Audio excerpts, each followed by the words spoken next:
السلام عليكم. والله يا جماعة دي واحدة من الماتشات بجد اللي كانت النهاردة بين الأهلي والجيش الملكي، بتخلي الواحد فخور بالنادي ده. والله العظيم يعني الواحد بيبقى فخور أوي بالنادي ده يا جماعة. وتحية برضو ليستروب. يستروب عمل ماتش جميل. وشوبير، يالا شوبير الشخصية دي يالا، بسم الله ما شاء الله عليك.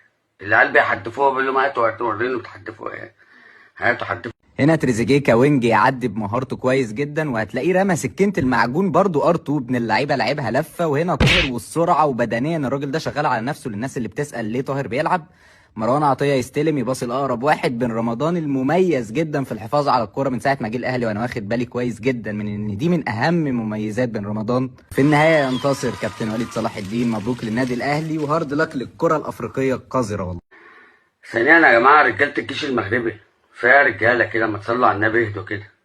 في ايه يا جماعة؟ يعني مش عارف هو الماتش ده، يعني الماتش ده مفيش الا جونين وضربة جزاء ما هيش ضربة جزاء ومفيش فار. مفيش فار يا جماعة في دور مجموعات ازاي يعني؟ مش فاهم. ايه يا ماما افريقيا في ايه؟ ده حاجة احا على الاخر يعني، ما تخلوش واحد يغلط يا جدعان. يعني وبتاع الكشك اللي فتح ورا، بتاع كشك الميه اللي فتح ورا المدرجات بتاع الجيش الملكي ده، ايه يابا؟ زمانه استلزق النهارده بقى له 50 كرتونه ميه في ايه؟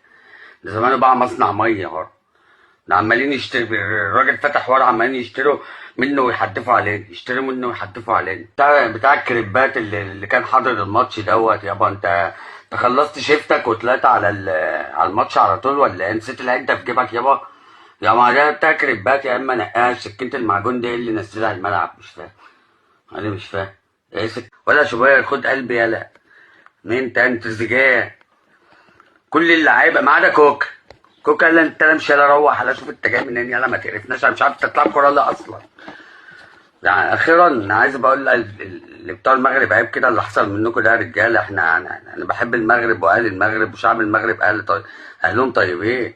والكلام ده خلص من التسعينات يا جماعه، شغل الازايز والتحديف والتزقيل والكلام ده خلص. انا بحب المغرب والله وشعبها، شعب جميل جدا وديار. مش ماتش كوره اللي خسرنا بعض يا جدعان.